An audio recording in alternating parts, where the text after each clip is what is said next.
प्रथम लागू दो चरण को धनिए न छुड़ायो छिने लांक तले लाल एड़िया मेरे जीव के यही जीवन इन पाँव तले पड़ी रहूं धनी नजरे खोलो बात ने पलनवालो निरखु नेत्रे मेरे जीव के यही जीवन पलनवालो निरखु नेत्रे मेरे जीव के यही जीवन पहले आप पहचानो रे साधो पहले आप पहचानो बिना आप चिन्हे पार ब्रह्म को कौन कहे मैं जानो कौन कहे मैं जानो।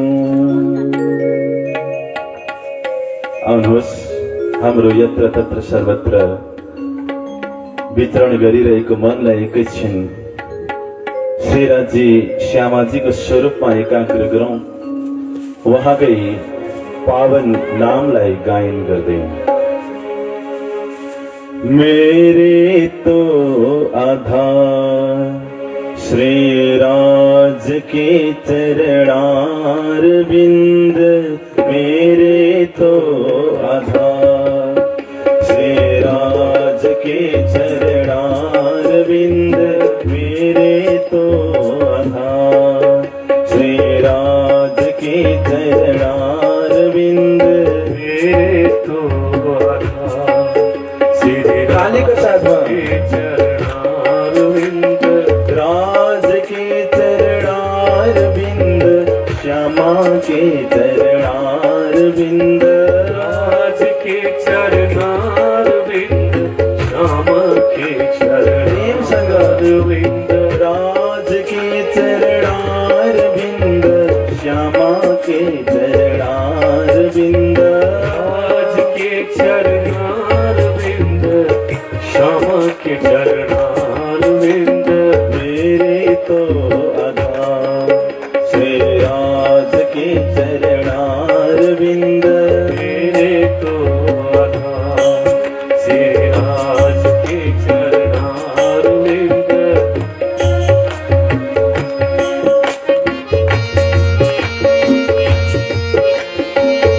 आँखा बन्द गरेर राज्य र श्यामाजीलाई स्मरण गर्दै नाम गायन गरौँ।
तो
गोविंद धाम के धनी की।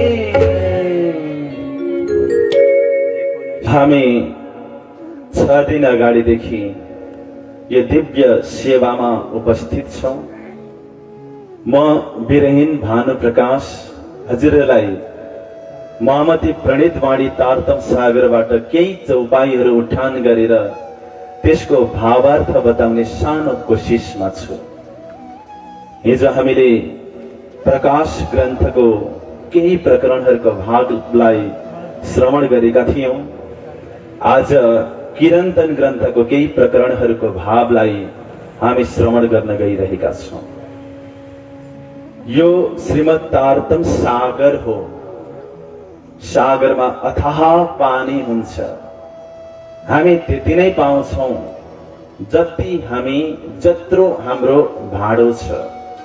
र यो सागरको अनन्त अनन्त पानी र अनन्त अनन्त बोधबाट एउटा बोध प्राणनाथजीको कृपाबाट यहाँ प्रस्तुत भइरहेको छ। किरन्तन ग्रन्थ नामबाटै यो के हो थाहा भइरहेको छ। किरन्तन शब्दको अर्थ हुन्छ कीर्तन गर्ने। यहाँका बाणीहरू, यहाँका चौपाईहरू, यहाँका शब्दहरूलाई, धेरै जस्ता चौपाईहरूलाई गायन र वादन गर्ने गरिन्छ। र कलियुगमा कीर्तनको महत्व छ। कलियुगमा कीर्तनबाटै मोक्ष प्राप्त गर्न सकिन्छ, अखण्ड फललाई प्राप्त गर्न सकिन्छ। किरन्तन ग्रन्थको अवतरणको सन्दर्भलाई हेर्ने हो भने महामती प्राणनाथजी महाराजका सुरुवातका दिनहरूमा पनि किरन्तन ग्रन्थका प्रकरणहरू अवतरित भएका थिए भने उहाँको जीवनको उत्तरार्धमा जब वृद्धावस्थामा समाधिका बाणीहरू निस्किन्थे त्यति बेलाका बाणीहरू पनि किरन्तन ग्रन्थमा छन्। यो सर्वदेशीय चर्चा हो। यहाँ देशकाल समय परिस्थिति र जरुरत अनुसार अवतरित भएका बाणीहरूको खजना छ। यसमा 133 प्रकरण छन् र 2102 चौपाईहरू छन्। पहिलो चौपाईमा उहाँ भन्नुहुन्छ, पहले आप पहचानो रे साधो, पहले आप पहचानो। उहाँ भन्नुहुन्छ सबैभन्दा पहिले आफूलाई चिन। र सम्बोधन गर्दै हुनुहुन्छ कसलाई? साधो भनेर। साधु को हो? जसले साधना गर्छ, जो परमात्माको साधक हो, उनी वास्तवमा साधु हो। यो कुनै भेषको नाम होइन, यो कुनै ड्रेसको नाम पनि होइन, यो कुनै स्वरूपको नाम होइन, यो त गुण र स्वभावको नाम हो।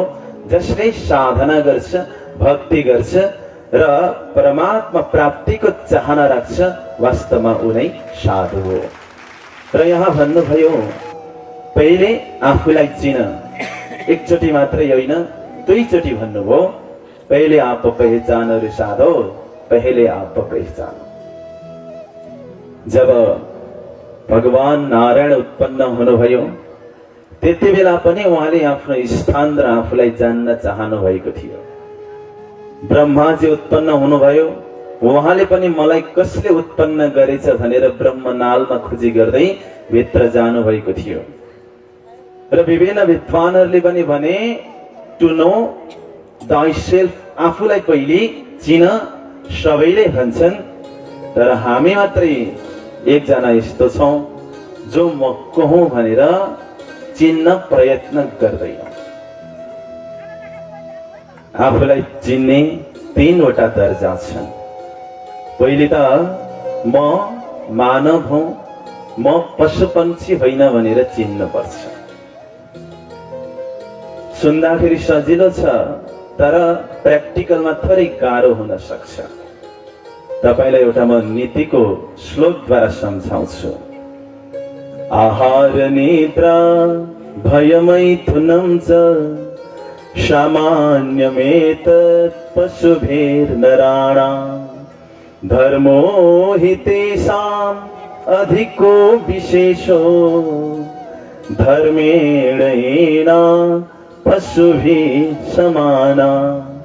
आहार, निद्रा, भय, मैथुन यी 4 चीज पशु पंक्षीहरूलाई पनि हुन्छ, मानवलाई पनि हुन्छ। यी पशु पंक्षी भन्दा हामीलाई अलग पहिचान दिने एउटा चीज छ, त्यसको नाम हो धर्म। धारणा धर्मम इति आओ, जसलाई हामी धारण गर्छौं वास्तवमा उनै धर्म हो।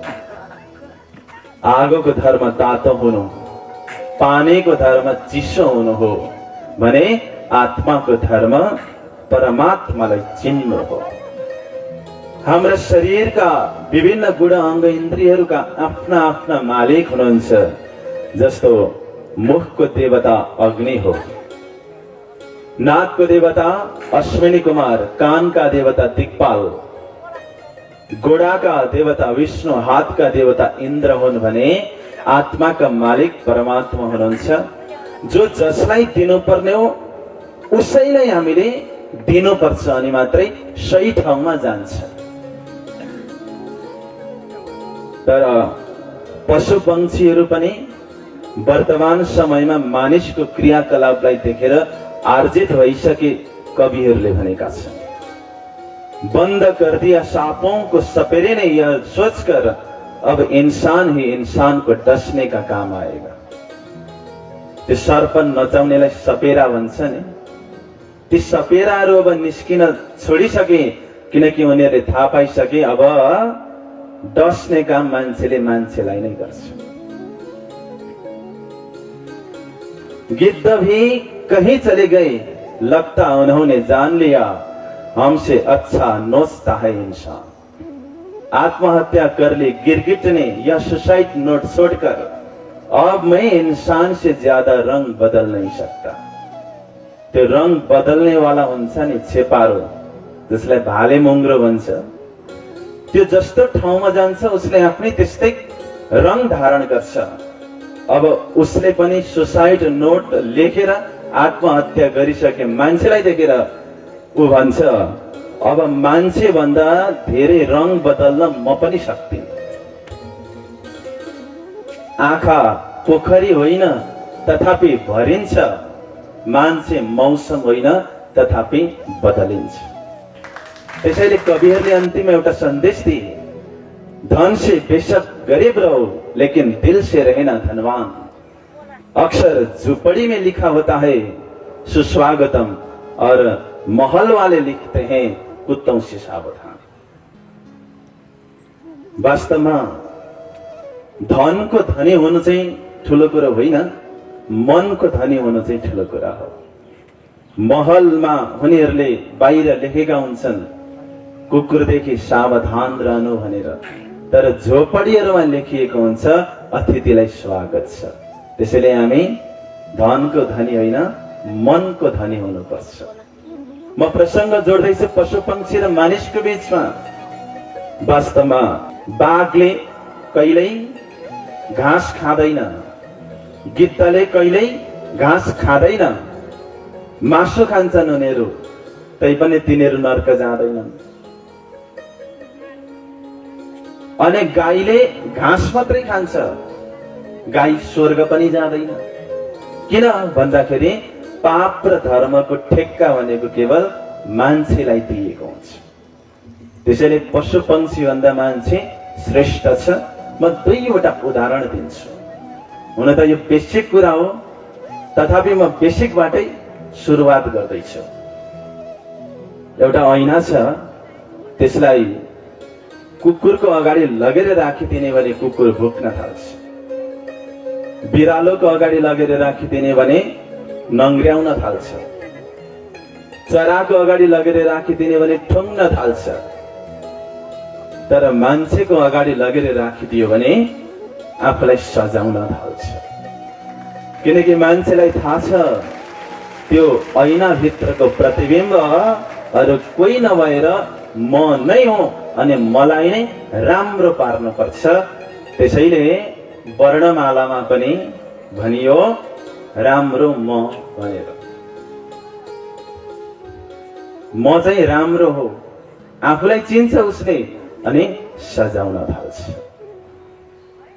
किनभने यो विवेक र चेतना केवल मान्छेमा मात्रै छ।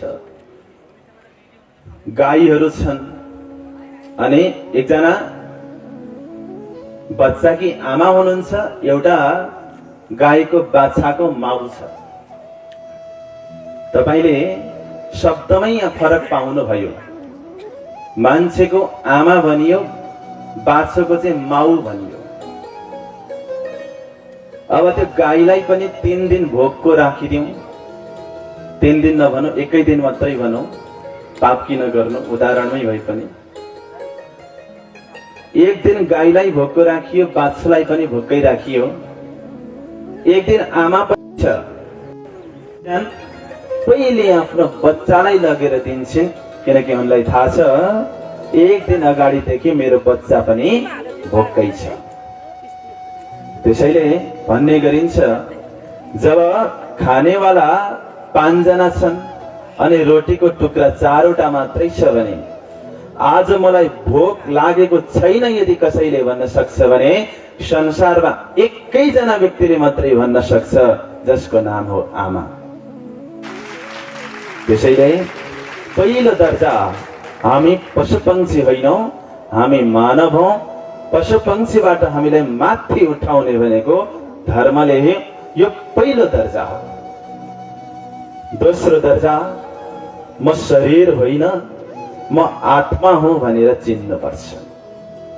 वास्तवमा शरीर म हुँ भन्ने भ्रमले नै हामी रोइरहेका हुन्छौं। श्रीमद् भगवत गीतामा भनियो, जातस्य हि ध्रुवो मृत्युर् ध्रुवम जन्म मृतस्य च तस्मात् परिहार्यर्थे न त्वं शुचितुमर्हसि। श्रीमद् भगवत गीताको यो सन्देशले के भन्न खोज्दैछ भने, जो अपरिहार्य हो त्यो भएरै छोड्छ। भएरै छोड्ने कुरामा चिन्ता गर्न हुँदैन। हामी किन यति धेरै शरीरसँग एट्याच्ड भएर बसेका छौं, त्यो त एउटा अज्ञानताको कारणले गर्दाखेरि हो। जब हामीले शरीरको यात्रा क्षणिक छ र आत्माको यात्रा स्थायी छ भन्ने कुराको भेद थाहा पाउँछौं, त्यति बेला शोक र हर्ष हामीबाट छुटेर जान्छ। त्यसैले शरीर र आत्माको फरक कसरी छुट्याउने भन्दाखेरि, जसलाई हामी मेरो भनिरहेका छौं त्यो शरीर हो, जसलाई हामी म भन्छौं त्यो नै आत्मा हो। जस्तो मेरो कुर्ता भन्छौं, मेरो नाक भन्छौं, मेरो कान भन्छौं, मेरो गाला भन्छौं, मेरो टाउको भन्छौं, तर म कुर्ता भन्दैनौ, म नाक भन्दैनौ, म कान भन्दैनौ, मेरो भन्छौं। तर जसलाई हामी म भन्छौं वास्तवमा त्यही नै आत्मा हो। मैले तपाईलाई सजिलो भाषामा सम्झाएँ शरीर र आत्मा के हो। यसैलाई वेदान्तको भाषामा सुन्नुहोस्, आत्मा के हो। स्थूल सूक्ष्म कारणात् व्यतिरिक्तः पंचकोशातीतः सन् अवस्थात्रय साक्षी सच्चिदानंद स्वरूपः सन् य तिष्ठति स आत्मा। आत्मा भनेको स्थूल सूक्ष्म कारण शरीर भन्दा अतिरिक्त अन्नमय कोश, प्राणमय कोश, मनोमय कोश, विज्ञानमय कोश, आनन्दमय कोश भन्दा अतिरिक्त जागृत, सपना र सुसुप्ति अवस्था भन्दा भिन्न सच्चिदानन्द स्वरूप जो छ त्यो नै आत्मा हो। दोस्रो दर्जामा म शरीर होइन, म आत्मा हो भन्ने कुरा हामीले चिन्यौं। अब तेस्रो दर्जा के हो भने, म आत्मा त आत्मा हूं, तर कुन आत्मा हो यो पहिचानमा जानुपर्छ। यो हायर क्लास हो। अब्राहम मास्लोको नेट हायरार्की छ। एउटा शारीरिक आवश्यकतादेखि माथि जाँदै जाँदै जाँदै अहम आवश्यकता छ 5औं नम्बरमा। त्यो सूक्ष्म छ, जटिल छ। यो पहिचानमा पनि म कुन प्रकारको आत्मा हो भन्ने कुरा चिन्न सक्नुपर्छ। जसरी रगत रातो छ, तर रगत रातो छ भन्दैमा एउटै रगत हो भन्न मिल्दैन। हामी त भन्छौं, तर वैज्ञानिकहरूले स्वीकार गर्दैनन्। रगतलाई विभिन्न भागमा वर्गीकरण गरिएको छ, हेर्दा त त्यो रातै छ। संसारमा पनि सबै आत्मा एउटै प्रकारका होलान् भनेर हामी भन्छौं, र धेरैले भन्नेको सुनेको पनि छौँ आत्मा एउटै हो भनेर। तर आत्माको तीनवटा दर्जा छ। एउटा जीव सृष्टि छ, अर्को ईश्वर सृष्टि छ, अर्को ब्रह्म सृष्टि छ। त्यो तीन सृष्टि मध्ये आफू कुनमा परियो यो पनि मूल्याङ्कन गर्न जरुरी छ। र महामतीको प्राणनाथजी महाराजको सद्गुरु महाराजको क्रान्ति भनेकै तीनवटा आत्मा मध्येको म ब्रह्मा आत्मा हुँ भनेर चिन्नुमा लक्षित छ। यो भयो ज्ञानको कुरा। र यहाँ किन भनियो पहिले आफूलाई चिन्नु पर्छ। आफूलाई जब चिन्छौ तब मात्रै तिमी परमात्मालाई चिन्न सक्छौ भन्नु पर्यो। किन भन्दाखेरि पहिले आफै जागृत हुन सक्नुपर्छ। तिमी पहिले उठ अनि मात्रै अरू सुतेकोलाई तिमी उठाउन सक्छौ।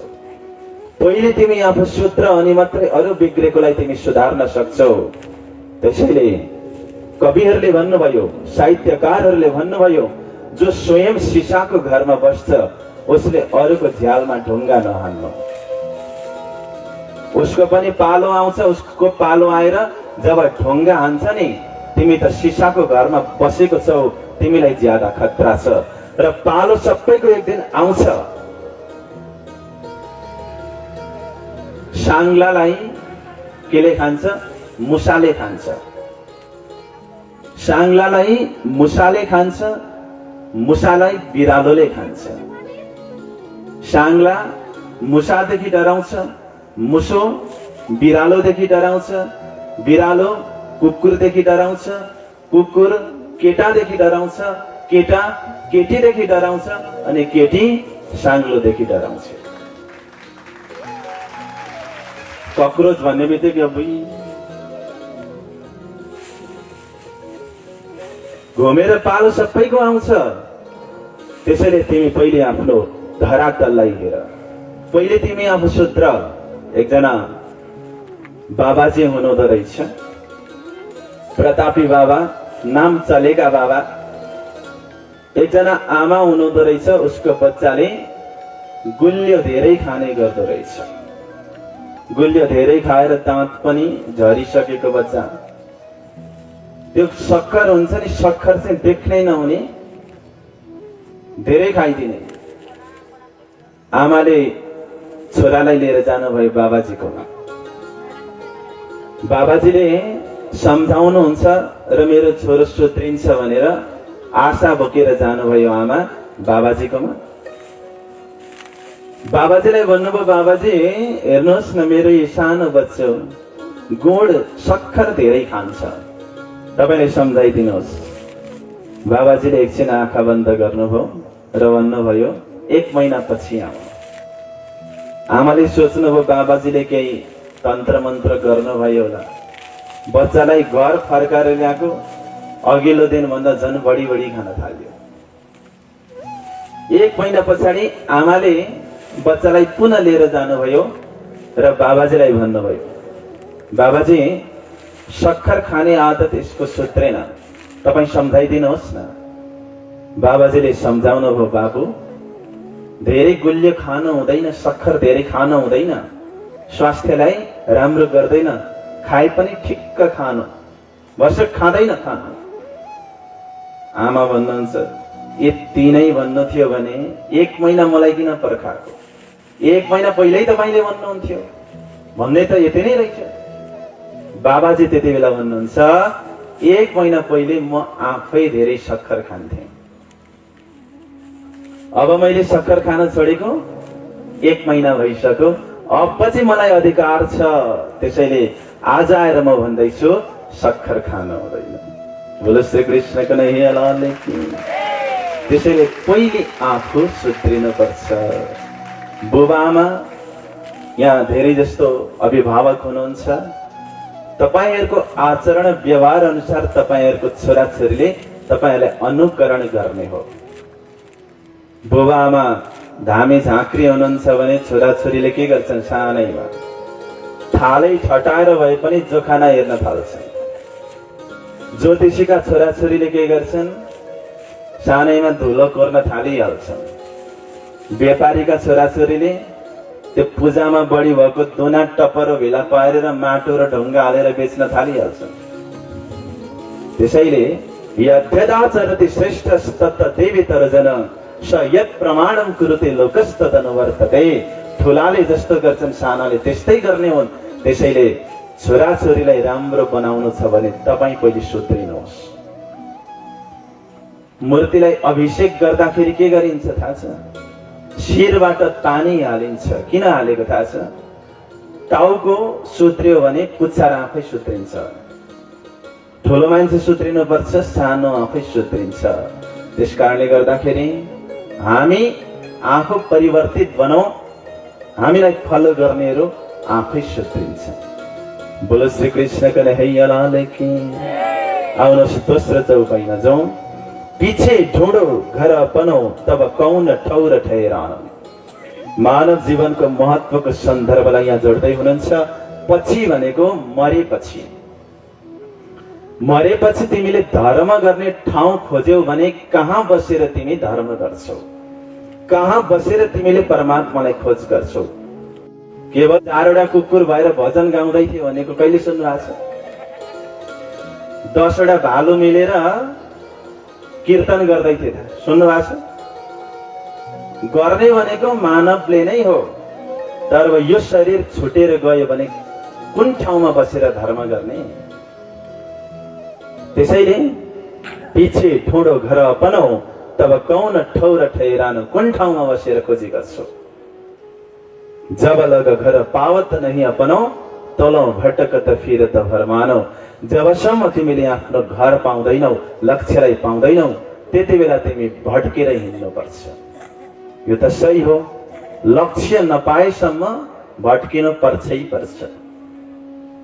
2 जना बुढाबुढी पसलमा सामान किन्न गएछन्। बच्चालाई जाडोको कपडा किन्न भनेर। बुढी भन्छन् होइन यो त ठुलो हुन्छ हाम्रो बच्चालाई। बुढा भन्छ होइन होइन ठिकैको हुन्छ।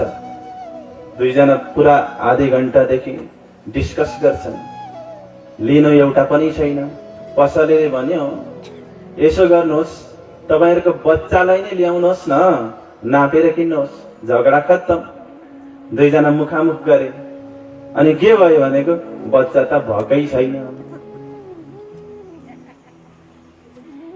पहिले त लक्ष्य चाहियो नि त। लक्ष्य भए पछाडि मात्रै त्यसको लागि कोशिशहरू गरिन्छ। त्यसैले प्रणवो धनु सरोह्यात्म ब्रह्म तल्लक्ष्य मुच्यते। लक्ष्य राख। तिम्रो आत्मा रूपी बाणलाई शरीर रूपी धनुषले ब्रह्मलाई लक्ष्य गरेर हिर्काऊ अनि सही हुनेछ त्यति बेला। त्यसैले यो मानव जीवन छ वास्तवमा सम्पूर्ण शुभ कर्महरूको फललाई प्राप्त गर्ने समय हो। हामीले 84 लाख जुनीलाई पार गरेर आएका छौं, तब मात्रै मानव हुन पाइन्छ। मानव बन्नको लागि 83 लाख 99,999 जुनीलाई पार गर्नुपर्छ, अनि मात्रै मानव हुन पाइन्छ। त्यसै छ। त्यसैले भागवतमा भनियो मृदेह माध्यम सुलभम सुदुर्लभम प्लवम सुकल्पम आत्मा। मृदेह माध्यम सुलभम सुदुर्लभम। मानव देह सुरुदेखि नै सुलभ ढंगबाट प्राप्त भएको छ, सजिलै प्राप्त भएको छ। तर सजिलै प्राप्त भएको छ भनेर सस्तो पनि। प्लवम यानी कि राम्रोसँग परिकल्पना गरेको डुङ्गा हो। अनि डुङ्गा चलाउने वालाको हुनुहुन्छ अर्को पतवार चाहिन्छ, अर्को माझी चाहिन्छ, अनि मात्रै डुङ्गा चल्छ। पानी त छँदैछ, किनकि हामी पानीमै बसेका छौं। हामी बसेको सागरको नाम के हो भन्नुहोस् त? भवसागर। अनि डुङ्गा भनेको हाम्रो शरीर हो। अनि त्यो शरीरलाई ज्ञान दिलाउने वाला यानी कि त्यो डुङ्गा चलाउने वाला माझी भनेको सद्गुरु हुनुहुन्छ। पतवार पनि चाहिन्छ, त्यो पतवार भनेको सद्गुरुको ज्ञान हो। अब सबै तयारी भयो, डुङ्गा पनि आयो, माझी पनि हुनुभयो, पतवार पनि आयो, पानी त छँदैछ, हावा पनि चाहिन्छ क्या। हावाले धक्का नदिएसम्म डुङ्गा चल्दैन। सानोतिनो डुङ्गा चल्ला तर ठुलो डुङ्गा चल्दैन, हावाले धक्का दिनुपर्छ। परमात्मा भन्नुहुन्छ म त्यो अनुकूल वायु भएर उपस्थित हुन्छु। मयानुकूलेन नभस्वते ऋतम। यत्रो सुविधा हुँदा पनि मानिसले यदि आफ्नो कल्याणको लागि सोच्दैन भने, मोक्षको मोह गर्दैन भने, स आत्मा, उसले आफ्नो आत्माको दाह गर्यो, आत्महत्या गर्यो, यो सम्झिनु भनेर भनिएको छ। त्यसैले पिछे ठोडो घर अपनो, तब कौन ठौर ठहरानो। शरीर हुँदै गर जे गर्छौ गर, शरीर छुटेर गए पछाडि तिमीले त्यो ठाउँ पनि भेट्नेवाला छैनौ। अगाडि भन्नुहुन्छ, पाँच तत्व मिल मोहल र चोहे, सो अन्तरिक्ष क्यों अटकानो। पनि होला, जब म भन्ने छु त्यति बेला ए हो रहेछ भन्ने लाग्छ तपाईलाई। यो पञ्चतत्वले बनेको शरीर छ। पृथ्वी, जल, अग्नि, वायु, आकाश हामी भित्रै छ। हामी भित्रको यो मासु भनेको हाम्रो शरीरको पृथ्वी हो। जल, तरल पदार्थ जल हो। शरीरमा गर्मी पन्छ, तातोपन छ, त्यो अग्नि हो। भन्दा अगाडि नै त्यो तातो भएर बसिसक्थ्यो त, जाडोमा अछिछिछि भन्दै बस्नुपर्छ ओछ्यानमा, तर एकैछिनमा त्यहाँनिर गर्मी आउँछ। कहाँबाट आयो त त्यो? स्टोभ बालेको पनि होइन, त्यो दाउरा हालेको पनि होइन, वास्तवमा हाम्रो शरीरबाटै गयो। एकछिन हात रगड्ने बित्तिकै तातोपन निस्किन्छ। अग्नि हामी भित्रै छ। हामी भित्रै वायु छ, पाँच उपप्राण छ, अनि आकाश तत्व पनि हामी भित्रै छ। खाली भागलाई आकाश तत्व भनिन्छ।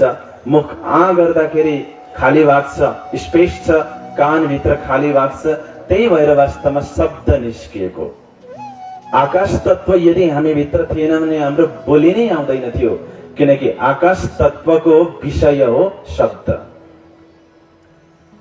हामी भित्रै छ। तर अचम्मको कुरा हेर्नुहोस् त, यो पाँचवटा तत्व एकै ठाउँमा राखिएको छ। अब यसलाई कसैले बाँधेको पनि छैन। अड्याउनको लागि, एकै ठाउँमा राख्नको लागि त कि त काटी ठोक्नु पर्छ, त्यो गरेको पनि होइन।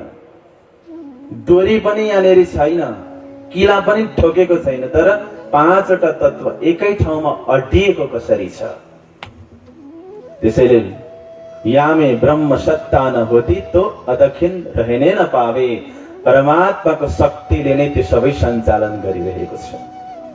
भागवतमा भने यो शरीरको विषयलाई लिएर, एकायनोऽसौ द्विफलस् त्रिमूलस् चतुर्दश पञ्चविध षडात्मा सप्तत्वगष्ट विटपो न वाक्ष्यो दशच्छदि त्रिखगोह्यादि वृक्ष।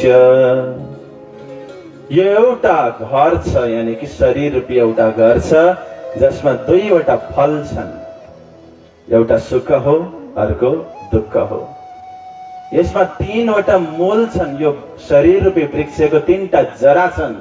के हो त भन्दाखेरि सत्वगुण, रजगुण र तमगुण, तीनवटा जरा छन् र तीनैवटा विशेषता हामीमा छ। मानिस बिहानैको समयमा सात्विक बन्छ, अलिक घाम लागेर तात्तिँदै गए पछाडि राजसी बन्छ, अनि क्रोधको समयमा ऊ तामसी बन्छ। एउटै भित्र छ र शरीरमा परिवर्तन हुने धर्म छ।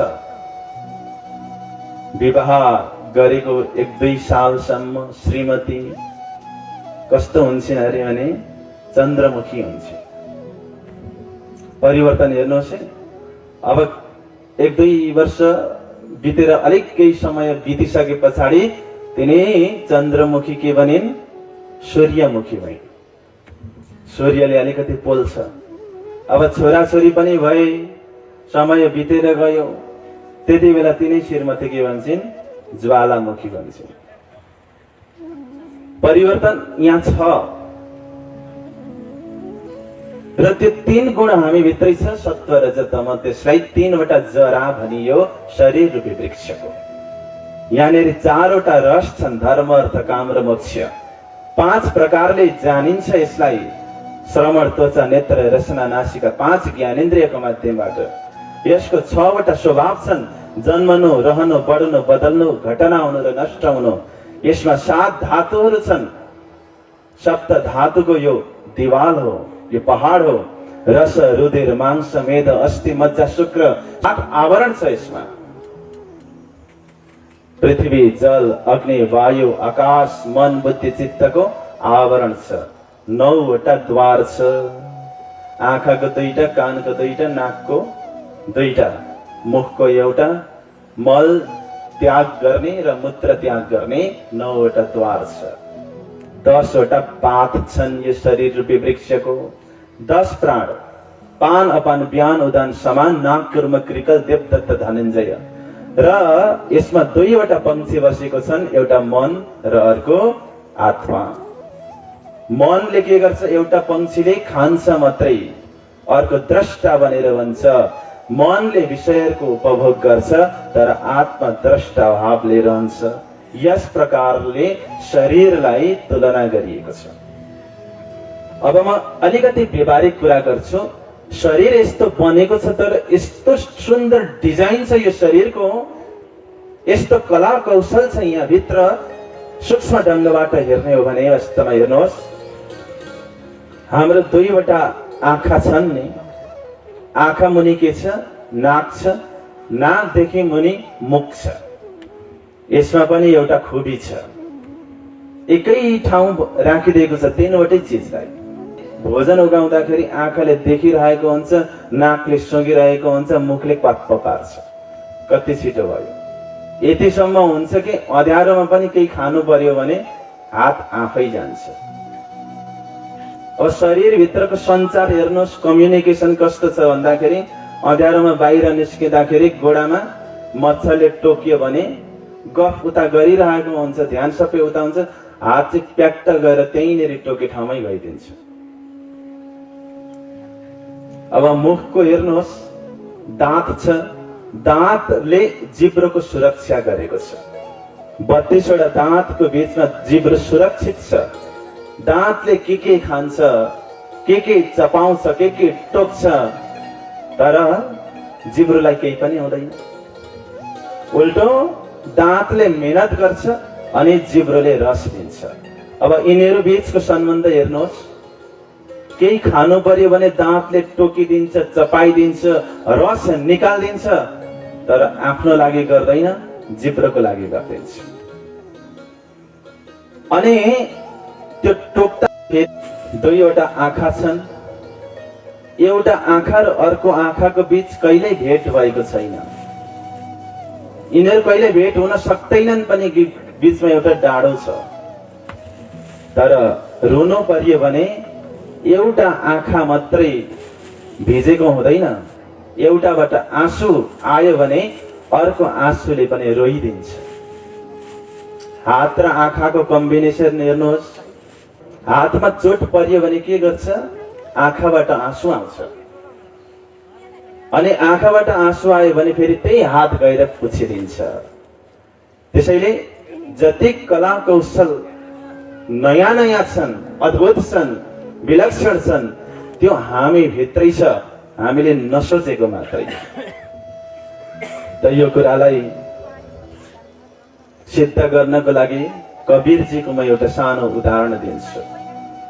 कबीरजी कतै जाँदै हुनुहुन्थ्यो, 3 जना कन्याहरू गफ गर्दै अगाडि जाँदै रहेछन्।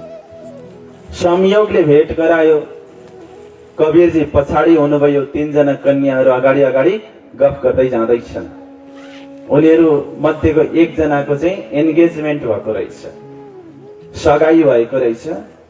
अनि सगाईमा एन्गेजमेन्टमा जुन हुनेवाला दुल्हा छ, प्रेमी छ, उसले के गरेको रहेछ, एउटा नथनी दिएको रहेछ, नाकमा लगाउने नथनी, नथी भन्छ होला, बुलाकी दिएको रहेछ नथनी। अनि त्यो कन्याले बार बार आफ्नो प्रेमीको कुरा गर्दै जाँदै रहेछन् आफ्नो सहेलीहरूको बीचमा। मेरो हुनेवाला श्रीमान त यस्तो हुनुहुन्छ, उहाँले मलाई नथनी दिनुभयो। आहा, कबीरजी सुनिरहनु भएको छ। अब त्यो सुन्नकै लागि भनेर पछि लाग्नु भएको त होइन। भेट गरायो चाहिँ के चल्दै रहेछ, अघि भएको कन्याले भन्दै रहेछन् मेरो प्रेमीले यस्तो नथनी दियो, यस्तो बुलाकी दियो।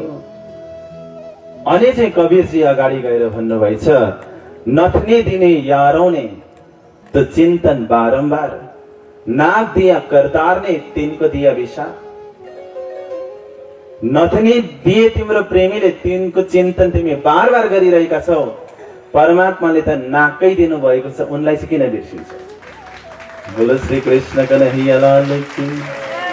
त्यसैले कवि लक्ष्मी प्रसाद देवकोटाले भन्नुभयो आफ्नो कविता, हाडहरूको सुन्दर खम्बा मांस पिण्डको देवा, मस्तिष्कको सुनको छानो इन्द्रियहरूको द्वार, नशा नदीका तरल तरंग मंदिर आफू आपा, कुन मन्दिरमा जान्छु यात्री, कुन मन्दिरमा जाने हो, कुन सामग्री पूजा गर्ने सार्थक सरी लाने हो, कुन मन्दिरमा जान्छु यात्री। बोलो श्री कृष्ण कन्हैया लाल की। यस प्रकारले हामीले यो शरीर कस्तो हो अनि मनुष्य तनको महत्व के हो, यो सन्दर्भलाई प्रकरण 1 मा हामी सुनिरहेका थियौं। प्रकरण 2 मा महामती प्राणजी महाराज भन्नुहुन्छ, बिन्दमे सिन्ध समाय रे साधो, बिन्दमे सिन्ध समाय। आउनुहोस् यसलाई एकैछिन हामी गायनको माध्यमबाट सुनौं, त्यस पछाडि हामी यसको भावलाई प्रस्तुत गर्नेछौं। बिन्दमे सिन्ध समाय रे साधो, बिन्दमे सिन्ध समाय, बिन्दमे सालेको साथमा समाय रे साधो, बिन्दमे सिन्ध समाय साधो, बिन्दमे सिन्ध समाय, त्रिगुण स्वरूप खोजत भय विस्मय, त्रिगुण स्वरूप खोजत भय विस्मय, अलख जाए लखाया,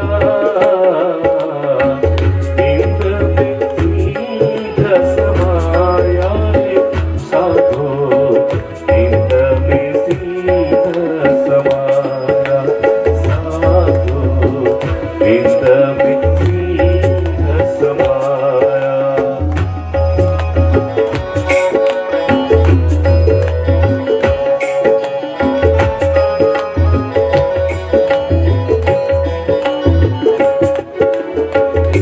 वेद अगम कहे उनके पीछे, नित्य नित्य कर गाया,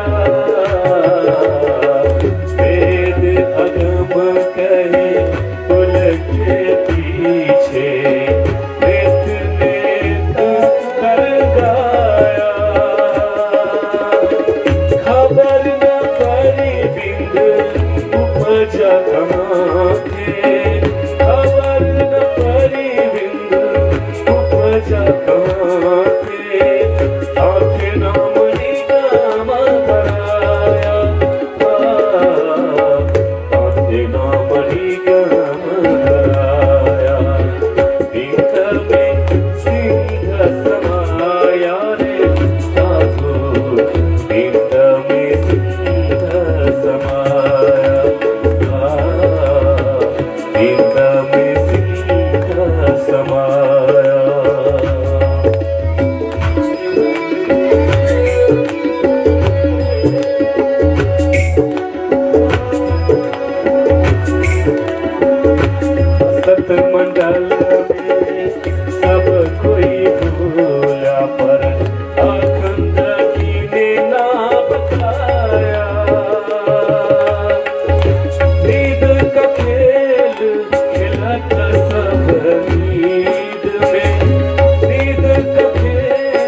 में सिन्ध समय रे साधो, बिन्द में सिन्ध समय। प्रणजी महाराज भन्दै हुनुहुन्छ, बिन्दु भनेको एउटा थोपा, सिन्ध भनेको सागर। एउटा थोपामा आएर सागर बिलायो। यो एउटा आश्चर्यको कुरा, सुन्दाखेरि अचम्म लाग्ने कुरा महामती गर्दै हुनुहुन्छ। यो त एउटा मात्रै हो, अन्य ग्रन्थहरूमा अरू पनि कुरा गर्नुभएको छ। कोही बेला भन्नुहुन्छ, किडी बग कुञ्जर बधाई, कमिलाको खुट्टामा हात्ती बाँधियो भन्नुहुन्छ। कहिले श्वेतडा नाखा वन्जार, कुञ्जर निक्लेकै हजार, श्वेको नाकबाट हजार हात्तीहरू निक्लेर गए भन्नुहुन्छ। अनि किडी कुञ्जर नै गई गली, एउटा कमिलाले हात्तीलाई निलिदियो। यस्ता यस्ता कुराहरू राख्नु भएको छ बाढीमा। सुन्दाखेरि अचम्म लाग्छ, होइन जस्तो लाग्छ, तर यसको अर्थ यदि हामीले जान्यौँ भने हामीलाई रियलाइज हुन्छ वास्तवमा त्यो कुरा सही रहेछ भनेर। यो सन्दर्भलाई प्रष्ट पार्नको लागि प्रकाश ग्रन्थमा एउटा प्रकरण राख्नु भएको छ प्रणजी महाराजले, दुध पानीको निरूपण भन्ने विषयमा। एकचोटि के भएछ भने सनकादिकले ब्रह्माजीलाई सोध्नुभयो, पिताजी वास्तवमा आत्मा र मन एउटै हुन् कि अलग अलग हुन्? यिनीहरू सजातीय हुन् कि विजातीय हुन्? ब्रह्माजीलाई बडा सङ्कट पर्यो, के हो भन्ने कुरा थाहा भएन। अनि मनमा नै ध्यान गर्नुभयो विष्णुको। विष्णु हंस अवतार भएर आउनुभयो, हाँसको रूप लिएर आउनुभयो र चारैजनाको मनलाई खिचिदिनु भयो। मनलाई खिचे पछाडि जीवले, आत्माले त्यो हंस अवतारलाई भगवानको स्वरूप देख्यो र चारजना सनकादिकले के गरे? प्रणाम गरे। जब बिस्तारै मनलाई छोडिदिनु भयो भगवानले, ती सनकादिकले बिस्तारै बिस्तारै त्यही अघि भर्खरै प्रणाम गरेको स्वरूपलाई हाँस देख्न थाले, चुच्चो र पखेटा देख्न थाले। अनि उनीहरूले प्रश्न गरे, तपाईँ को हुनुहुन्छ भनेर। हंसावतारले जवाफ दियो, म को हुँ? यो त आश्चर्यको कुरा। अहिले भर्खरै प्रणाम गरेको कसलाई? यो जवाफ दिनुभयो। सनकादिकहरू लज्जित भए अनि भागेर गए। शास्त्रमा भगवान विष्णुको बुद्धिको प्रशंसा भयो। अरे भगवान विष्णुको बुद्धिलाई त हेर, एउटा सानो चिजलाई पनि उसले कति विशाल बनाइदिन सक्छ। वास्तवमा केही नगरिकन सनकादिकको मुख बन्द गरिदिए हंस अवतारले भनेर भगवान विष्णुको बुद्धिको उता प्रशंसा हुन थाल्यो। तर प्राणजी महाराज भन्नुहुन्छ, दुध र पानीको निर्णय भने हुन सकेन। यानि कि त्यो प्रश्नको जवाफ भने आएन। सोधेको थियो, मन र जीव एउटै हो कि अलग अलग हो? यो यसको जवाफ आएन, दुध र पानीको निरूपण भएन। तर सनकादिको मुख मर्दन चाहिँ भयो। अहिलेसम्मको अवस्था यस्तै थियो। प्राणनाथजी महाराजले भन्नुभयो, वास्तवमा जीव र मन भनेको सजातीय होइनन्, यिनीहरू विजातीय हुन्, अलग अलग हुन्। मन भनेको कस्तो हुन्छ भने आँकको तुल हुन्छ नि, जो आँकको तुल भने एउटा फुल हुन्छ, बुवा त्यो पट्ट फुट्यो भने जमिनमा नझरिकन उड्न थाल्छ। त्यसलाई करोडौं टुक्रा बनाउँदाखेरि एउटा टुक्राको जति वेट हुन्छ छैन, मन त्योभन्दा हल्का छ। तर जुन जीव छ नि, आत्मा छ नि, यसमा यस्तो शक्ति हुन्छ कि यो जीव भावमा, आत्मा भावमा जब गोपीहरू गए, उनीहरूले यो विशाल भवसागरलाई पनि एउटा गाईले कुल्चेको खोबेल्टोमा जमेको पानीलाई नागे जसरी उनीहरू गए। किनकि उनीहरूले आफ्नो आत्माको प्रकाशलाई अनुभव गरिसकेका थिए। हो, यस्तो शक्तिशाली आत्मालाई पनि मनको प्रभावले निष्क्रिय बनाउनु र मनले आत्मालाई नेलिदिनु भनेकै वास्तवमा एउटा थोपोमा सागर बिलाउनु हो। परमधाम, परात्मा यस्ता शक्तिहरू शरीर संसारमा आएर भुलिनु भनेकै वास्तवमा एउटा थोपोमा सागर आएर मिसिएर बिलाउनु हो। यो सिद्धान्तलाई त्यसरी पुष्टि गर्नुभएको छ। अगाडि भन्नुहुन्छ त्रिगुण स्वरूप खोजत भई विस्मय। त्रिगुण यानी कि ब्रह्मा विष्णु महेश। हामीलाई कसले उत्पत्ति गरियो भन्दै खोज्दै खोज्दै गए, तर जसले उत्पत्ति गराएको हो उसलाई उनीहरूले पाउन सकेनन्। त्यसैले दुखी भए उनीहरूले जति नै खोजे पनि त्यो अलग पहिचान गर्न योग्य परमात्मा पहिचानमा आउनु भएन, किनकि सपनाले जागृतले प्राप्त गर्न सक्दैन। त खोज्ने त्रिदेव मात्रै भए, त्रिगुणले मात्रै खोजे भन्दा होइन, वेदले पनि खोज्यो। वेदले परमात्मालाई खोज्न गयो। खोज्दै खोज्दै जाँदाखेरि यसको अन्त वेदले पाउन सकेन। त्यसैले वेदले परमात्मालाई के भन्यो? अगम छ भन्यो। मेरो बुद्धिले परमात्माको खोजी गर्न सक्दैन, वेदले भन्यो र ऊ फर्केर आयो र आफ्नो नयाँ नाम पनि उसले कमायो, निगम भयो। वेदले परमात्मालाई अगम भनेकोले गर्दा वेदको आफ्नै नाम निगम भयो। वेद अगम कहे उल्टे पछि नेत नेत कर गाया, न इति अन्त्य छैन अन्त्य छैन भनेर वेद फर्केर आयो र त्रिगुणले भने अहम ब्रह्म अहम विष्णु शिवोहम इति मोहिता न जाने वो वयम धात परम वस्तु सनातन। त्रिदेवले भने मैले, ब्रह्माले, विष्णुले कसैले पनि त्यो सनातन वस्तु परमात्मा सत्तालाई हामीले जान्न सकेनौं भनेर उनीहरूले हात उपर गरिदिए। त्यो अलग, त्यो कसैले जान्न नसकेको, त्रिगुणले पनि जान्न नसकेको, वेदले पनि पाउन नसकेको परमात्मा तत्त्वलाई मेरो सद्गुरु महाराजले पहिचान गराइदिनु भयो भन्नुहुन्छ प्राणनाथजी महाराज। त्यसैले यदि सद्गुरुलाई हामी प्राप्त गर्छौं भने उहाँले छिर र निरको निर्णय गरिदिनुहुन्छ। यदि गुरुलाई अनुपस्थित गराउने अनि आफ्नै बुद्धिद्वारा परमात्माको खोजी गर्ने हो भने त्यो व्यर्थ हुन्छ। जस्तो मृग जललाई देखेर मृगले आफ्नो प्यास बुझाउने अपेक्षा राख्छ, त्यस्तो मात्रै हुन्छ। अगाडि भन्नुहुन्छ मृग जलसो जो त्रिखा भाजे तो गुरु बिना जीव पार पावे। यदि मृग जल, मिराज वाटर भनेर साइन्सले भनेको छ, त्यो मृग जल भनेको प्रचण्ड गर्मीको समयमा मरुभूमिमा या त कालो पत्री सडकमा पर पानी जस्तो देखिन्छ, त्यो कृत्रिम हो।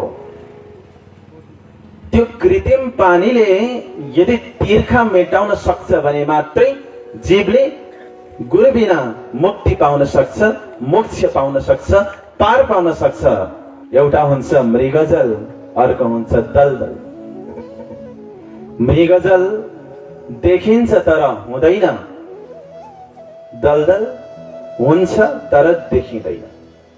दलदल भनेको हिलोमा पनि हुन्छ, बालुवामा पनि हुन्छ। एउटा हुन्छ देखिँदैन, अर्को देखिन्छ हुँदैन, तर यो दुईटैले के गर्छन्? फसाउँछन्। मृगजलले पनि फसाउँछ। त्यो मृग प्रचण्ड गर्मीले गर्दाखेरि प्यासले आकुल व्याकुल भएर पानी पिउनको लागि भनेर ऊ दौडिन्छ, तर जति ऊ अगाडि बढ्छ पानी उति पर पर गइदिन्छ। उसले त्यो पानीलाई कहिल्यै प्राप्त गर्न सक्दैन अनि ऊ मर्छ। दलदलमा पनि यदि व्यक्ति फस्यो भने आफ्नै प्रयत्नले ऊ उक्सिन सक्दैन, किनभने हामी जति प्रयत्न गर्छौं दलदलबाट निस्किनलाई उति नै हामी फस्दै फस्दै फस्दै जान्छ। त्यसैले दलदलमा फसेकोले के गर्नुपर्छ भने ऊ जहाँ फसेको छ उतै नै तटस्थ भएर बस्नुपर्छ। यदि कसैले परबाट डोरी दिएर अथवा कुनै वस्तुको सहायताले पक्रिएर खिचिदियो भने मात्रै त्यहाँबाट निस्किन सकिन्छ। त्यसैले त्यहाँ तटस्थ बस्ने अनि कसैले हात दियो भने उसको हातमा पक्रिने, उसले ताने पछाडि हामी त्यसबाट निवृत्त हुन सकिन्छ। एकजना गुरु र एकजना शिष्य कतै जाँदै हुनुहुन्थ्यो। एउटा नदी रहेछ, नदीमा पुल रहेछ, पुलको अवस्था अत्यन्तै जीर्ण रहेछ।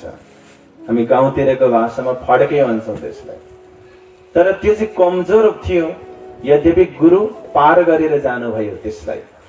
शिष्यको पालो आयो, शिष्य डरायो। गुरुले भन्नुभयो नडराऊ शिष्य, म त्यही पुलबाट यहाँ पारी आएको छु, तिमी पनि आउन सक्छौ।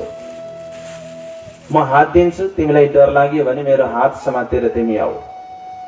त्यति गर्दाखेरि पनि शिष्य मानेन।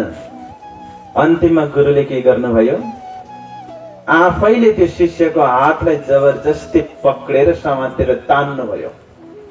शिष्य सजिलै नदी पार गरेर अगाडि बढ्यो र बाटोमा गुरुले सोध्नुभयो, शिष्य अघि मैले कति हात दिएँ, तिमीले मेरो हात पक्रेनौ, किन होला? आखिरी पार त भयो। शिष्य भन्छ, तपाईले हात मलाई दिनुभएको थियो।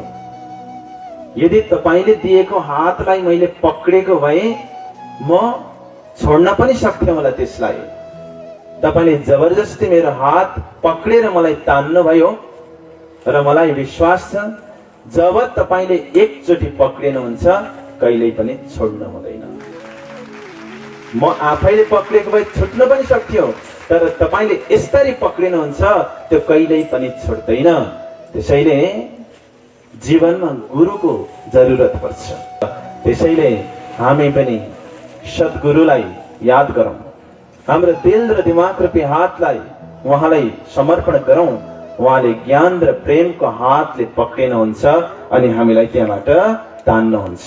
मेरे सतगुरु मुझको देना सहारा, मेरे सतगुरु मुझको देना सहारा, कहीं छूट जाए न दामन तुम्हारा, कहीं छूट जाए न दामन तुम्हारा।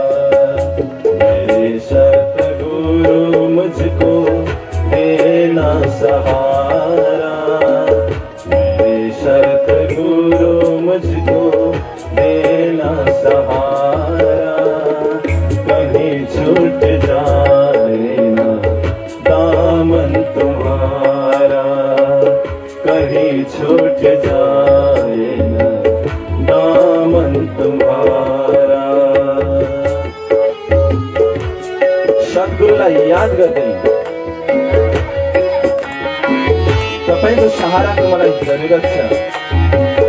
तपाईको दामनलाई म कहिल्यै पनि नछोडौँ, यो भावमा मलाई याद गरौँ।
छूट जाए ना दामन तुम्हारा,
को बुलाती है दुनिया, इशारों से मुझको बुलाती है दुनिया।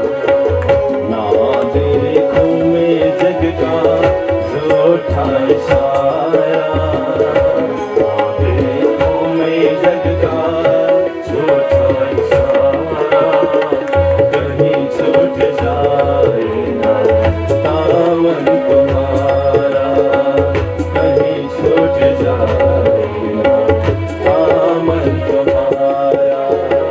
मेरे सतगुरु मुझको देना सहारा, मेरे सतगुरु मुझको देना सहारा, कहीं छूट जाए ना दामन तुम्हारा, कहीं छूट जाए ना दामन तुम्हारा। साधु भाई चिन्ह शब्द कोई चिन्ह, ऐसो उत्तम आकार तुक दिन हो, जिन प्रगट प्रकाश जो किन हो। एकचोटि जय जयकार लगाउँदा एकचोटि कस्तो हुँदो रहेछ। कृष्ण कन्हैयालाल की, सतगुरु महाराज की, प्राणनाथ प्यारे की। साधु भाई चिन्ह शब्द कोई चिन्ह, शब्द को पहिचान को सन्दर्भ यहाँ आएको छ। प्राणजी भन्नुहुन्छ शब्दलाई चिन तिमी, शब्दलाई ब्रह्म स्वरूप पनि मानिएको छ, त्यसैले शब्द ब्रह्म भन्ने गरिन्छ। वास्तवमा कसैको पहिचान उसको शब्दबाट हुन्छ, यो यथार्थ कुरा हो। त्यसैले तिम्रो बोली नै तिम्रो परिचय हो भन्ने गरिन्छ। त्यसैले बोल्दाखेरि ध्यान दिनुपर्छ। यो जिब्रोको नि न हात हुन्छ न पाउ हुन्छ, यसले न त हतियार बोक्छ, तर यसले कसैको हृदयलाई चिरा चिरा पनि बनाइदिन सक्छ। त्यसैले मुड बिग्रियो भन्दैमा गलत शब्द खराब शब्द बोल्न हुँदैन।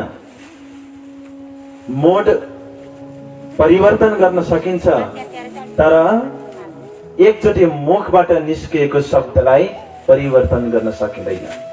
त्यसैले जे बोल्छौ सोचेर बोल। परमात्माले दुईटा कान दिनु भएको छ, एउटा मुख दिनु भएको छ। धेरै सुन, थोरै बोल, ठिक्क बोल, चाहिने बोल, जरुरतमा बोल, नत्र चुप नै ठिक। त्यसैले अंग्रेजीमा एउटा भनाइ छ, silence is better than nonsense. Nonsense भन्दा साइलेन्स नै राम्रो छ। त्यसैले तिमी मौन बस्न सक, जति चाहिन्छ त्यति बोल।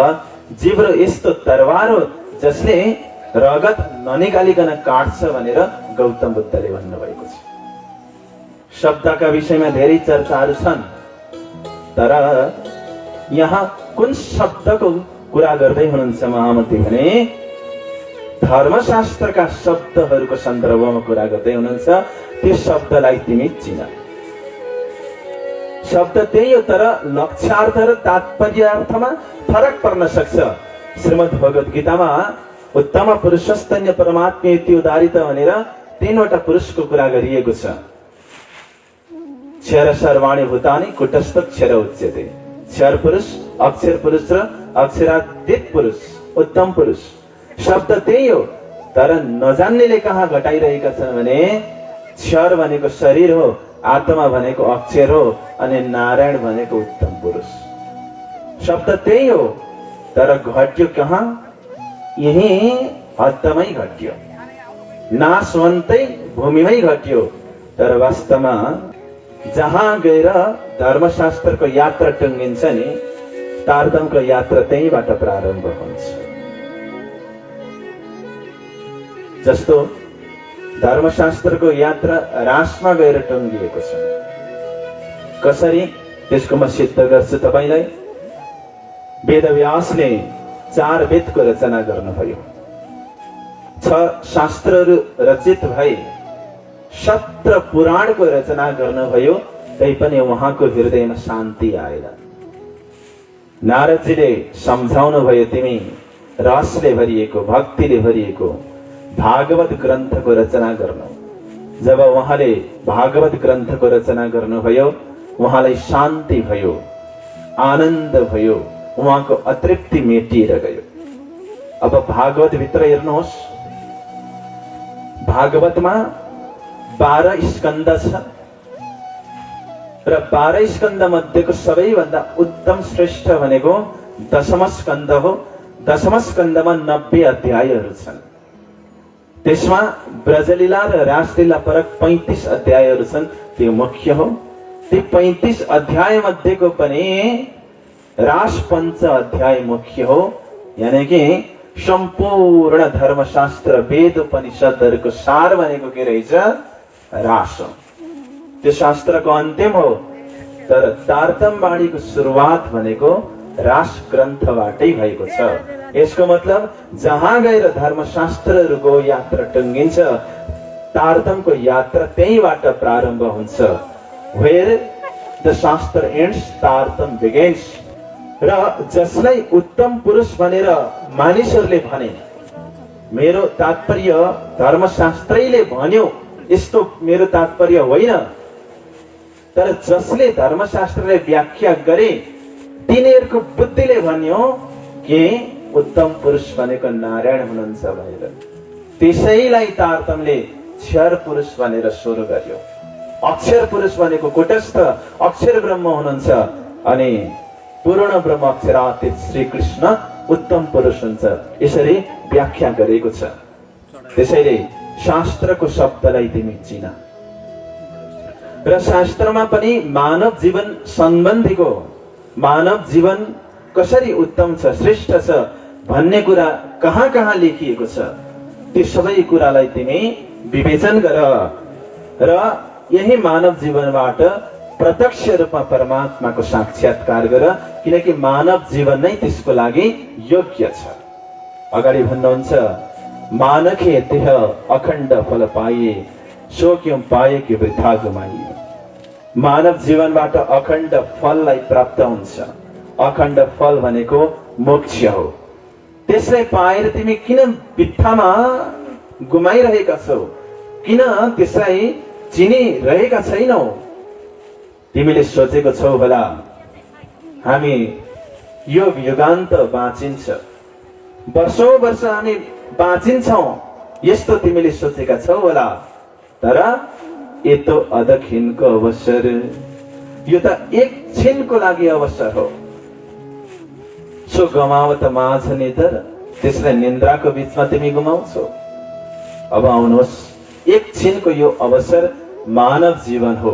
कसरी भन्दा, एकजना भक्तलाई भगवानले एउटा अप्सन दिनुभएछ, म तिमीलाई पारसमणि दिन्छु, तिमी जति सुन बनाउन मन लाग्छ बनाऊ। पारसमणिले के गर्छ? फलामलाई पनि सुन बनाउने कार्य गर्छ। त्यो भक्तले पारसमणि घरमा लिएर गयो अनि बजारमा फलामको दाम सोध्न गयो। साउजी साउजी, मलाई 10 किलो फलाम चाहिएको छ, प्रति किलो कति पर्छ? साउजीले भन्नुभएछ, अहिले फलामको दाम किलोको 100 छ। 100 छ, 10 किलोको कति पर्यो? 1000। मसँग त 500 मात्रै छ। जुन दिन 50 रुपैयाँ हुन्छ त्यो दिनमा फलाम किन्छु भनेर ऊ फर्केर आयो र साउजीलाई सोध्यो, यो फलामको दाम बढ्छ कि घट्छ? साउजीले भन्नुभयो, घट्ने सम्भावना छ। अलिक पछि गयो, 15 दिन पछि गयो, त्यति बेला फलामको दाम साँच्चैकै घटेर 60 रुपैयाँमा झरेको रहेछ। तर 50 मा त अझै पनि आएको छैन, अझै पर्खिन्छु भन्यो। अनि उसले सुन्यो, एक दिन फलाम 50 रुपैयाँ किलोमै पाउन थालिएछ। अब उसले प्लान बनायो, म भोलि बिहानै उठेर फलाम किनेर ल्याउँछु भनेर सुत्यो। बिहानै त भगवान आउनु भएछ र भन्नुभएछ, तिम्रो 1 महिनाको म्याद पुरा भयो, मेरो पारसमणि मलाई फिर्ता देऊ। अब हेर्नुहोस्, उसले कस्तो अनमोल रत्न पाएको थियो। उसले 50 रुपैयाँको लोभ नगरेर यदि त्यो फलामलाई सुन बनाउन थालेको थियो भने उसले कति टन फलामलाई सुन बनाइसक्थ्यो होला। तर त्यो एउटा सानो चिजको मोहमा परेर, लोभमा परेर अमूल्य चिजलाई उसले उपभोग गर्न सकेन, उपयोग गर्न सकेन। हामी पनि त्यही 1 महिनाको म्याद पाउनेवाला भक्त हौं। हामीलाई पनि परमात्माले म्याद दिनुभएको छ 1 महिनाको। हामी पनि के गर्दैछौँ? धर्म गर्ने, पूजा गर्ने, भक्ति गर्ने भन्दाखेरि होइन, अहिले कमाउँदैछौँ 50 चाहिँ कटाउन, 60 चाहिँ कटाउन, अनि पो धर्म गर्ने भनेर बसिरहेका छौँ। अब 50 नकटिकन यमराज महाराज आउनुभयो भने धर्म कहिले गर्ने? त्यसैले आजै गरौँ, किनकि धर्म गर्दाखेरि बेफाइदा छैन। किन छैन त भन्दाखेरि एक त धर्मले खानपिन सुध्रिन्छ। दिनमा 5 वटा गुटखा खाने पैसा बचत गर्न भने 10 वर्षमा कति हुन्छ? 2,80,000 हुन्छ। एक दिनमा उसले 5 वटा गुटखा खान्छ भने एउटा गुटखाको कति पर्छ? 10 रुपैयाँ। कतिको खायो उसले? एक दिनमा 50 को खायो। अब 1 महिनामा कतिको खायो उसले? 1500 को खायो। 1 वर्षमा कतिको खायो? 18,000 को खायो। गुटखा मात्रै खाएन उसले भने 1 वर्षमा उसको 18,000 बचत भयो। अब 10 वर्षमा उसले कति कमायो? 1,80,000 कमायो। त्यसको ब्याज पनि जोड्नुहोस् त, 1 लाख रुपैयाँ कति भयो? 2,80,000 भयो कि भएन? एउटा गुटखा नखाँदाखेरि 2,80,000 बचत हुँदो रहेछ 10 वर्षमा। घाटा भयो। अब मैले एउटा गुटखाको मात्रै कुरा गरेँ, किलोको 1200 वाला हिसाब गरेँ भने त धेरै हुन्छ। एक त पैसाको बचत भइरहेको छ धर्म गर्दाखेरि, अर्को भनेको आत्माको कल्याण पनि भइरहेको छ, समाज सुध्रिरहेको छ, परिवारमा शान्ति भइरहेको छ। झगडा किन गर्छ त घरमा भन्दाखेरि रक्सीले गर्छ झगडा धेरै जस्तो घरमा। बेलुका तथा नाम गाली गरिरहेको हुन्छ, अनि बिहान चाहिँ हजुर प्रणाम भन्दै आइरहेको हुन्छ। अनि तिम्रो त बोली त बेलुका अर्कै थियो त, हिजो त्यो त बोतल बोलेको। त्यसैले धर्म गर्दाखेरि घाटा छैन र धर्म गर्नलाई पर्खिनु पर्दैन। काल कति बेला आउँछ थाहा छैन। दिनयामिन यौ सायं प्रात शिशिर वसन्तो पुनरायात काल क्रीडति गच्छत याहु। काल हमेशा डुलिरहेको हुन्छ, दिनमा पनि, रातमा पनि, शिशिरमा पनि, वसन्तमा पनि।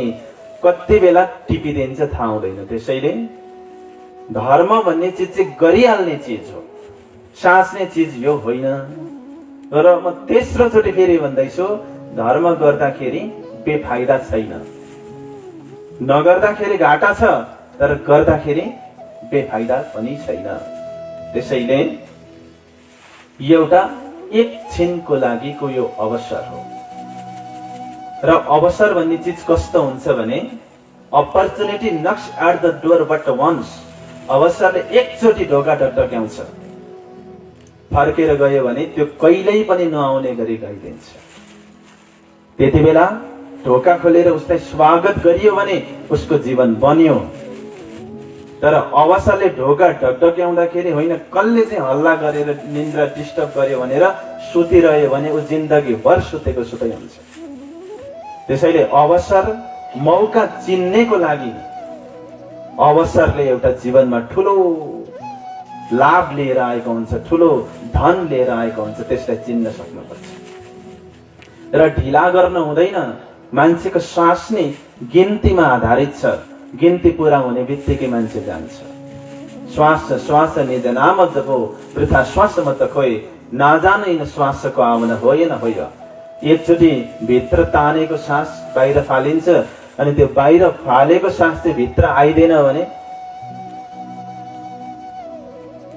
भगवान खुसी भएर एउटा भक्तलाई वरदान दिनुभएछ।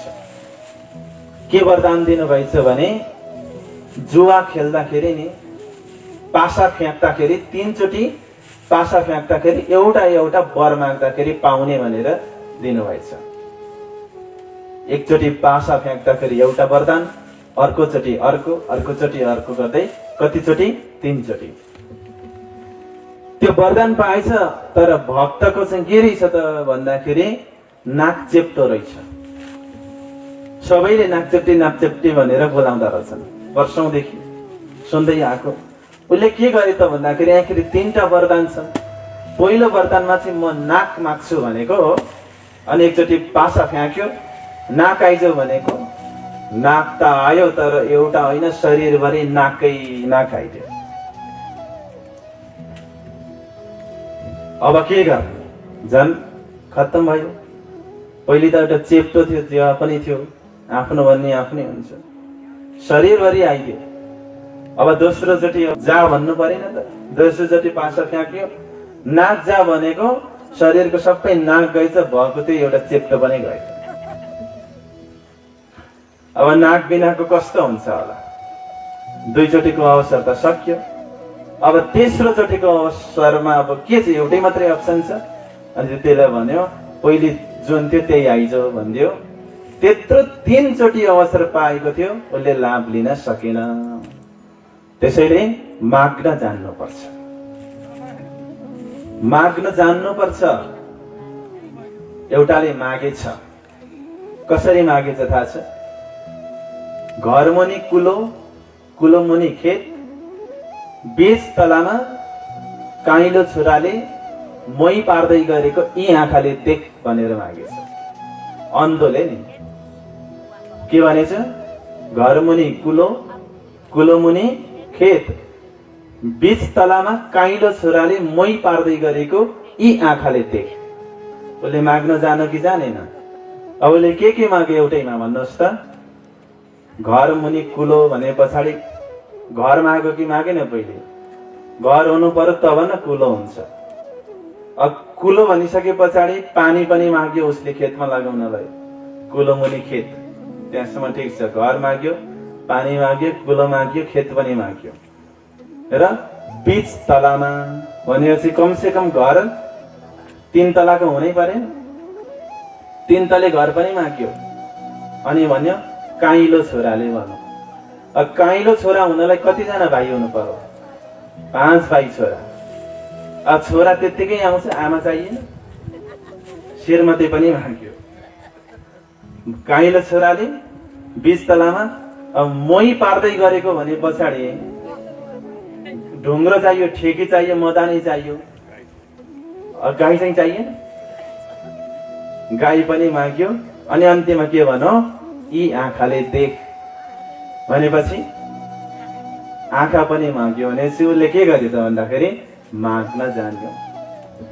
तर माग्न जान्यो भन्दैमा भगवानलाई ठग्न चाहिँ सकिँदैन। फेरि धनीले जाए किनको धोतियो भनेको छ। एउटा चतुर बुद्धि लगाएर माग्ने भएछ। के भनेछ भने मलाई यस्तो वरदान दिनुहोस् भगवान, जमिनमा हिँड्नु पनि नपरोस्, हातभरि पैसा होस् भनेर मागेछ। भोलिपल्ट खलासी बनाइदिनु भएछ। पैसाको अभाव पनि भएन, हातभरि पैसा पनि आयो, जमिनमा हिँड्नु पनि परेन, गाडीले हिँडाइदिइहाल्छ। कृष्ण कन्हैया लाल की। त्यस कारणले गर्दाखेरि यो सबै कृपा उहाँलाई जो ठिक लाग्छ त्यही दिनुहुन्छ। हात थाप्ने मात्रै हो, हामीले त अर्जी मात्रै गर्ने हो, अर्जी मात्रै गर्ने हो हामीले। किनकि उसैलाई थाहा छँदैछ, उसलाई भनेर उसको बेइज्जती किन गर्दिने? त्यसैले भगवानसँग हामी केही नमागौँ। हामी त माग्न कति सिपालु छौँ थाहा छ? कति सिपालु छौँ भने एउटा लड्डु चढाएर गणेशजीलाई के भन्छौँ? मलाई मारुति कार दिनुहोस् भन्छौँ। गणेशजीले के भन्नुहुन्छ? तँलाई दिनलाई कार भई म चाहिँ किन मुसामा चढेर हिँडेँ? परमात्मासँग हामी नमागौँ। जति परमात्माले दिन सक्नुहुन्छ त्यति हामी माग्न सक्दैनौँ। हामीलाई चाहिएको छ एक मुठी, परमात्माले दिन चाहनुहुन्छ एक मुरी। अब उहाँलाई एक मुरी दिन मन लागेको छ, हामीले एक मुठी मात्रै माग्यौँ भने हामीले माग्न जानेको भए। त्यसैले जे गर्नु छ तपाईँ गर्नुहोस्। तपाईले जस्तो योग्य ठान्नुहुन्छ त्यस्तो गर्नुहोस्। जानौँ त्यौं कर खस्छौँ। हामी समर्पित मात्रै भइदिउँ, कृपा उहाँले आफै गर्नुहुन्छ। कतिपयलाई दुःख दिएर कृपा गरिरहनु भएको हुन्छ परमात्माले, कतिपयलाई कष्ट विपत्तिहरू दिएर कृपा गरिरहेको हुनुहुन्छ। तर हामी बुझ्दैनौँ अनि हामी उल्टै भगवानलाई धिक्कार्छौँ। त्यत्रो आरती गरेको, त्यत्रो पूजा गरेको, तर मलाई जति दुःख भगवानले कहिले कसैलाई दिनु भएन भनेर सराप्छौँ। तर कृपा गरेकै त्यही हो। एकजना आमा मन्दिर जाँदै हुनुहुँदो रहेछ। जाँदै गर्दाखेरि डिलबाट खसेर खुट्टा भाँचिएछ। खुट्टा त जाति भयो 6 महिना पछाडि। बुढो हड्डी जाति हुन समय लाग्छ। 6 महिना पछाडि मन्दिर जानै छोडिन् आमै त। 1 वर्ष भइसक्यो। अनि पुजारी चाहिँ सधैँ आउने आमा आउनु भएन, के भएछ भनेर बुझ्न जानुभएको। आमा तपाईँ त मन्दिर आउनुहुन्थ्यो, खुट्टा भाँचिएर सुन्यो, निको भयो, अब त आउनु। आमा त के भन्दै रहेछन्? किन जान्छु म? उसैको पूजा गर्न गएको, मलाई किन लडाएर खुट्टा भाँचिएको भन्दै रहेछन्। पुजारीजीले के भन्नुहुन्छ? तपाईँलाई त मर्ने दशा थियो, मर्ने। भगवानले त खुट्टा मात्रै भाँचिदिनु भएछ। भगवानले एउटा ठुलो विपत्तिलाई टार्नको लागि एउटा सानो घटना घटाइदिनुहुन्छ। तर हामी त्यसैलाई कष्ट विपत्ति सम्झेर भाग्ने गर्छौं। तर दुःखलाई स्वीकार गर्न हामी तत्पर बनौं। प्रणजी महाराजले दुःख रे प्यारो मेरे प्राण को सुमै छोडियो क्यों कर जाए जो मै लियो है बुलाए भनेर भन्नुभएको छ। उहाँले के भन्नुभयो? दुःख जति मलाई प्रिय त अरू केही छँदै छैन। यो भन्नेवाला प्राणनाथजी मात्रै होइन, पहिले नै कुन्तीले भनिसक्नु भएको छ कृष्णलाई। जब द्वारिका जाने तर्खरमा हुनुहुन्थ्यो त्यति बेला कृष्णलाई कुन्तीले के भन्नुभयो भन्दाखेरि, यदि तपाईले मलाई कुनै वरदान दिन योग्य सम्झिनुहुन्छ भने तपाईले के दिनुहोस्? मलाई विपत्ति दिनुहोस्। किनकि जब जब विपत्तिले मलाई घेरेको छ, जब जब मेरो जीवनमा दुःख आपत्ति कष्टहरू आएको छ, त्यति बेला तपाईँ उपस्थित हुनुभएको छ। त्यसैले विपत्तिमा दुःख कष्टमा तपाईँ आउनुहुन्छ, त्यसैले मलाई दुःख दिनुहोस्। कुन्तीले दुःख माग्नु भएको छ। त्यसैले यतो अदखेनको अवसर सो गमाओ त माझ निदर, निन्द्रामा बसेर यो अवसरलाई खेर नफालौं। अगाडि भन्नुहुन्छ, शास्त्रले चले सतगुरु सोई, बानी सकलको एक अर्थ होई, सब स्यानौ कि एक मत पाई, पर अजान देखेर जुदाई। वास्तवमा सद्गुरु भनेको को हो? शास्त्रले चले सतगुरु सोई, जसले शास्त्र सम्मत बोल्छ, जसले शास्त्रको सिद्धान्तहरूको आचरणमा आफूलाई उभ्याउँछ, शास्त्रीय सिद्धान्तको धरातलमा आफूलाई राख्छ, वास्तवमा उनै सद्गुरु हो। सद्गुरु जान्नुभन्दा अगाडि पहिले गुरुलाई जानौं। गुरु शब्दमा दुईवटा अक्षर छ, एउटा गुकार छ, अर्को रुकार छ। गुकारो अन्धकारस्यात् रुकारो तन्निरोधक, अन्धकार निरोधित्वात् गुरुरित्य विधेयते। गुकारको अर्थ हुन्छ अन्धकार, रुकारको अर्थ हुन्छ तार्नेवाला, जसले अँध्यारोबाट उज्यालोतर्फ लैजान्छ, उनी वास्तवमा गुरु हो। गुरु र गोविन्द सँगै आए भने कसलाई प्रणाम गर्ने? कविहरू भन्छन्, गुरु गोविन्द दो खडे काके लागे पाए, बलिहारी गुरु अपने जो गोविन्द दियो बताए। गुरु र गोविन्द सँगै आए भने त्यति बेला पहिले प्रणाम गोविन्दलाई होइन, गुरुलाई गर। गोविन्दले त आफ्नो शरणमा आएकोलाई पनाहा मात्रै दिनुहुन्छ, गुरुले त के गर्नुहुन्छ? पापीलाई अधर्मीलाई पनि गोविन्दकोमा पुग्ने पात्रता तयार गरिदिन्छ। त्यसैले तिमी गोविन्दको चरण होइन गुरुको चरण पक्र। सद्गुरुले त अरूलाई पनि आफू जस्तै बनाउने ताकत राख्नुहुन्छ। त्यसैले तपाईँ त्यो सद्गुरु हुनुहुन्छ जसले मलाई पनि तपाईँ जस्तै समान बनाउनु भएको छ। वास्तवमा ऊ नै सद्गुरु हो। बाणी सकलको एक अर्थ भई, सबै शास्त्रको बाणीहरूको एउटै अर्थ छ। प्रणनाथजीले भन्नुभयो, जुदे जुदे नामे गावही, जुदे जुदे भेष अनेक, जिन कोही झगडो आप में धनी सबों का एक। अलग अलग नामले बोलाए पनि धनी सबैको एउटै हुनुहुन्छ, सोही खुदा सोही ब्रह्म। तपाईले हेर्नुहोस्, मन्दिर शब्दमा 6 लेटर्स हुन्छन्, 6वटा अक्षरहरू छन् मन्दिरमा। अंग्रेजीबाट MANDIR गर्नुहोस्, कतिवटा भयो? 6वटा भयो। मस्जिदमा पनि 6वटै अक्षरहरू छन्, MSJID। अनि चर्चमा पनि 6वटै अक्षरहरू छन्। तर पुराणमा हेर्नुहोस् 5वटा अक्षर छ, PURAN। कुरानमा हेर्नुहोस् 5वटा अक्षर छ, KURAN। बाइबलमा हेर्नुहोस् 5वटा अक्षर छ। त्यसको मतलब मन्दिर, मस्जिद, चर्चमा 6वटा अक्षर छन्। पुराण, कुरान, बाइबलमा 5वटा अक्षर छन्। 6 - 5 = 1। That means God is 1। 6 मा 5 घटाउँदाखेरि 1 हुन्छ। त्यसको मतलब परमात्मा पनि 1 हुन्छ।